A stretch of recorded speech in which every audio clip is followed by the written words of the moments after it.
Hi, hello. Hey, how you guys doing? I'm doing the dishes right now, so I thought, hey, what the heck?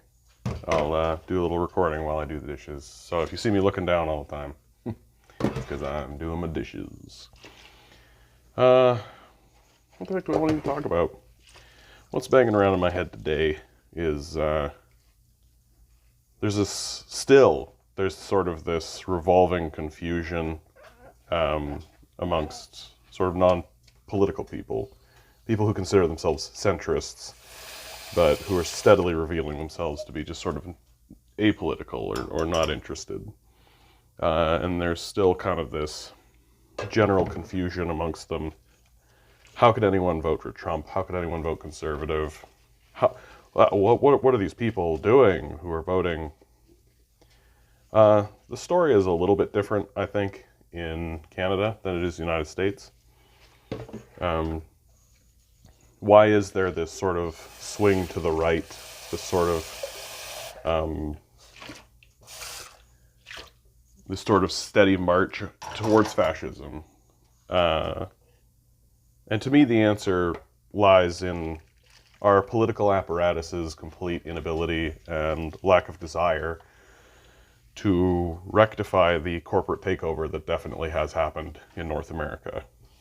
The corporate takeover is, at this point, completely obvious. And it reaches sort of horrific elements, right?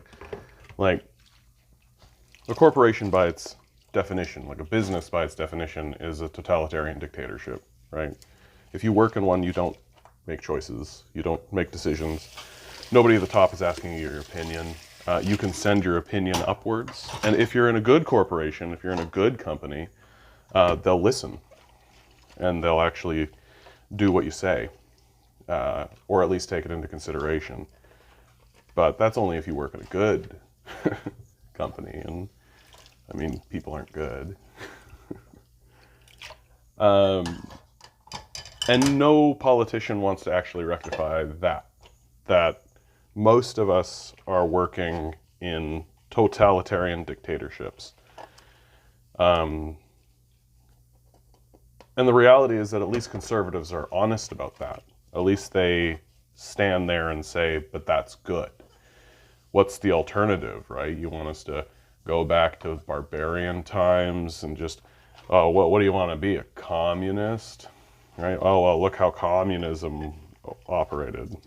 I mean, it's ignorant, but it's honest. And so that's attractive, right, these days. These days, honesty matters to lots of people.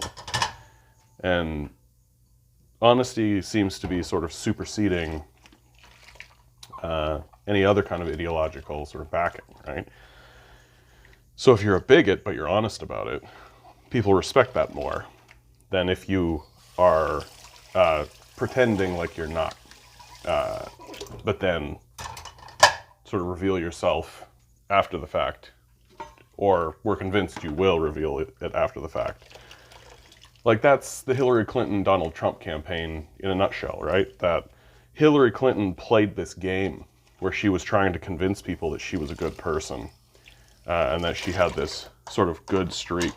Meanwhile, her husband is the reason why there are tens of millions of people who are thrown off welfare doles, right? Like, yeah, you threw my kid into poverty and me into poverty because I lost my support for that kid.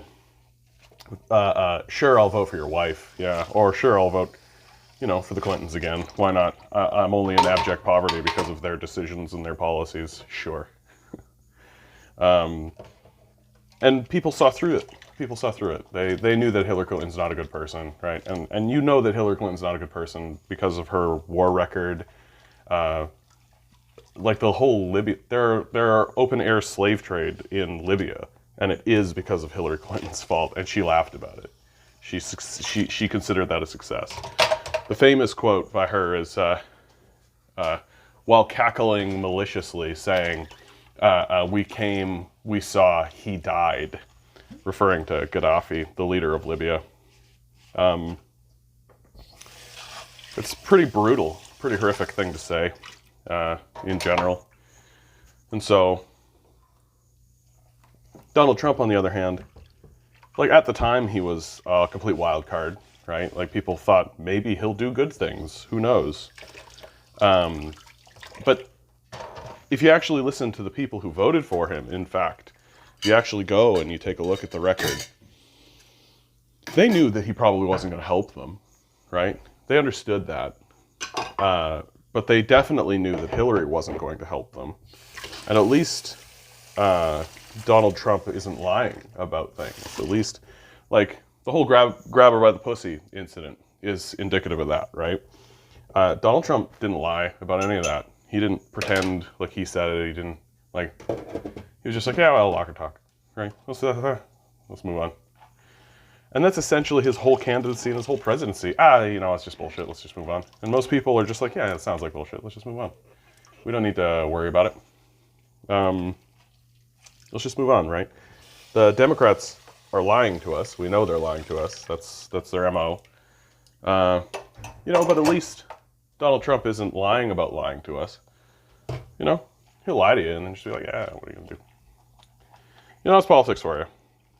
Here in Canada, it takes a slightly different tone, right? Like that. I feel like our conservatives are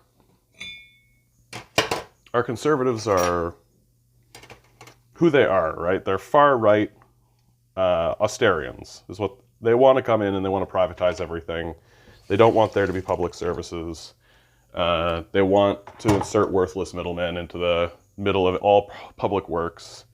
To siphon as much as they can away from the public. That's their whole thing. What they have in the prairies, Alberta especially, is what I call a captured voting bloc. They have a voting bloc in Alberta that is captured by the Conservative Party because no one's actually offering them anything otherwise. This captured voting bloc is because of the decline of the tar sands, right? Just like how Trump got people voting for him because of the coal mines, right? We're going to bring those jobs back to the coal mines. The Albertans, right, are being told, oh yeah, we're going to bring those jobs back to the tar sands. It's total nonsense, of course, but that's what they're being told. And the thing is that no one is saying anything other to them, otherwise, right? They're being laid off, right? They know people who are being laid off.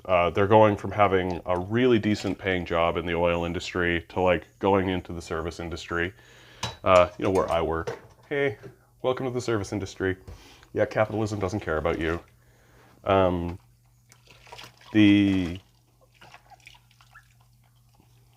I have lots to say about the service industry and the noble profession of service. And it is a noble profession. You spend your whole day helping people. I don't think there's anything better to do to spend your time. In any case, so the Conservatives are the only people who are talking to these Albertans who are losing their jobs because of liberal policies, right? Because of liberal policies. Doesn't matter if those liberal policies are necessary, even though they are like the absolute bare minimum of what should be done. But it's telling that it tells you how kind of out of touch the liberals actually are. Because what's the Albertans' complaint? I had a good job and I'd like a good job again, right? Well, I'd like a job that supports me. I'd like a job that supports me and my family. I'd like a job that gives me that kind of quote-unquote American dream lifestyle that minimum wage jobs were supposed to be providing in the first place. So there's this, come on, bull, do what I say. You know how you try to put a bowl down sometimes it's just like, no, I'm going to lie on my back. All right, that's what that bowl is going to do. The liberals aren't talking to these Albertans, right? They're not actually saying anything to them that is meaningful. They don't actually support any policy that helps an Albertan that's lost their jobs recently and have been displaced. Because ironically, like the thing that would help the Albertans most, a basic income, right, is something that I think they would fight tooth and nail against. The Albertan people have this sort of rugged can-do, pull yourself up by your bootstraps sort of mindset that is fundamentally silly, right? It's such a huge propaganda piece by the owners of the country and by the owners of the province. Oh, we all got here because of our own individual, so on and so forth, right? Like, I can't imagine a more delusional position to take in life, right?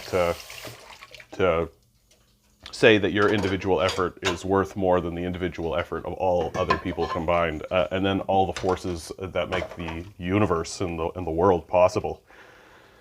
It's just sort of this delusional claim that doesn't withstand even the most basic scrutiny. Like, the most basic scrutiny, especially in Alberta. I can't imagine, like, you're telling me that if you're a rural farmer, if you own a rural farm, right, in Alberta, you own that rural farm because Canada passed an act that was the Dominion Act of Canada, right? If you're on a family farm, right, it's because your grandfather came over on a boat and he was white and he was English.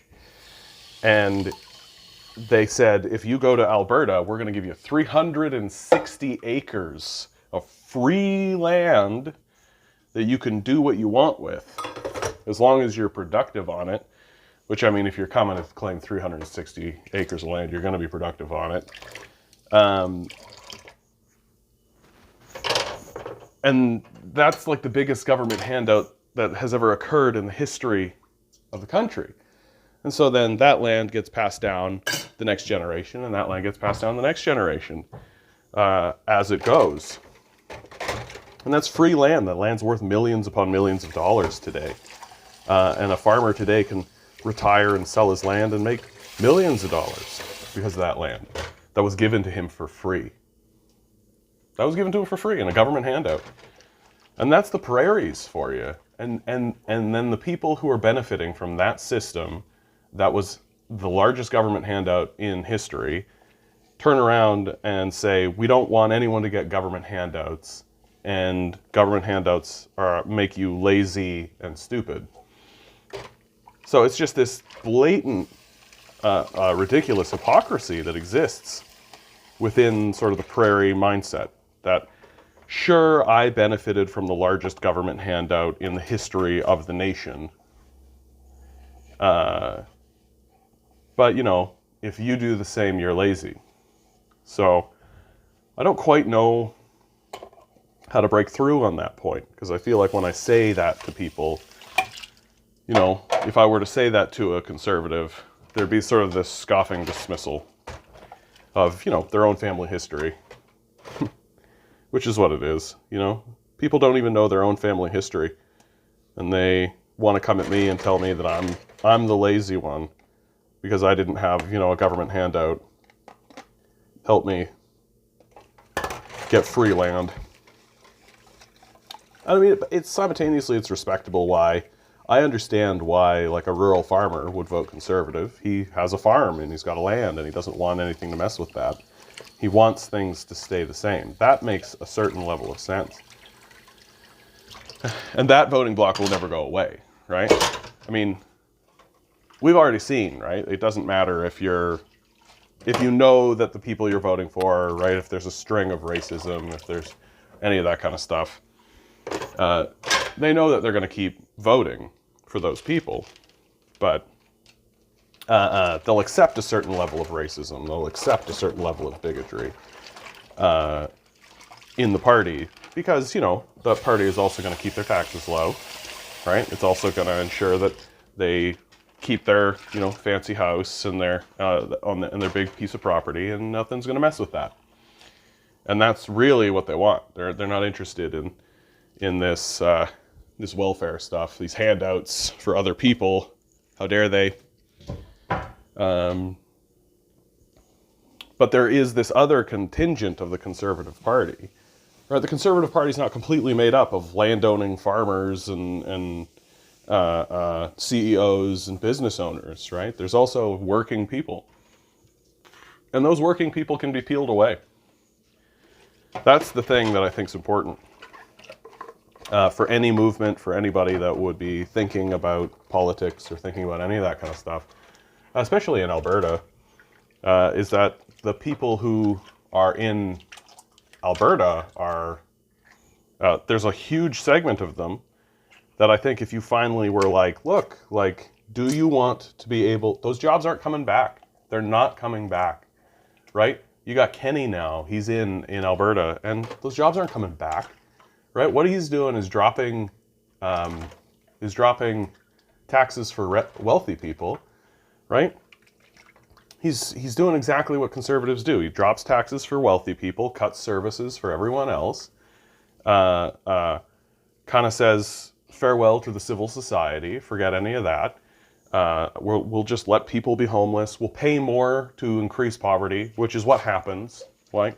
Poverty isn't free. It costs the society a great deal. It's more expensive to maintain poverty than it is to pay to eliminate it. And and just say to these people, right? Like, those jobs are not coming back. They're not coming back. And what we need to do is we need to start thinking about honest ways and honest policies to how to take care of people in our society, right? Forget this idiotic, worthless middlemaning we're doing, where we're saying like, oh, okay, well, we'll give $1 billion to some company somewhere, and you know what that'll do? That'll make it so that they want to hire people, and then those people will get paid, and then they'll use that money in order to get food. Like, listen to how convoluted and absurd that sounds when you say it out loud. Here's my solution. Give people money. Give them the money they need to buy the food they need. Give people the money they need to buy the shelter they need. Give people the goods they need, right? If you want to have a market system, right? For God's sakes, like, people are given money in the game of Monopoly when they pass Go, right? Like, that's free money that you're just given. Capitalism as it stands now in our society is a more ruthless system than the game of Monopoly, for Christ's sakes. And yet, we're supposed to take this seriously, that there's this, that we're like some compassionate socialist country. I don't really buy into that these days.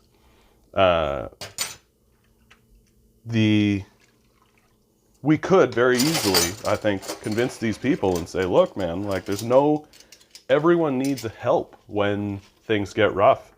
And the forces of the nation, right? Forget about the world, right? Forget about all of that. The forces of a nation are bigger and more powerful than the individual.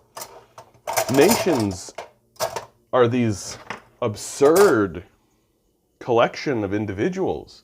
They are a collective of people by their very definition. And those forces are going to outweigh, like, imagine if you were an Albertan, right? And you had just like spent your whole life working ridiculously hard to build a reputation in the oil industry, and you're spending 80 hours a week, you're just a hard-working guy. But we got to transition away from that because that job is actually poisoning us. Okay? That's not a moral statement. We're not saying people are bad. We're not saying people in the oil industry are terrible people. But we have to face the reality that industry is causing us problems, causing us significant problems. Pollution is a real problem. Climate change is a legitimate problem that we're actually having to face now. And to say that it's up to the individual to deal with that enormous, difficult problem that took hundreds of years for us as humans to set up is absurd. An individual can't face that problem alone. It needs to be a collective decision that we collectively decide to deal with. And the way to do that is to stop acting like children, to stop stamping our feet and saying, no, you have to do it yourself. You have to be alone in the world. And instead take each other by the hand and say very cleanly, I need help. I need assistance. I need for us to make a decision that is going to not only benefit us in the long term, but also take care of us over the short term. And this whole give money to CEOs who jam it in a hole somewhere, it's not working. It's not even that it's bad or it's evil or any of that. Forget that. It's not working. Yeah, support a basic income. It's the way forward. Anyway, I'm done my dishes. I hope you guys are having a good day. Love y'all.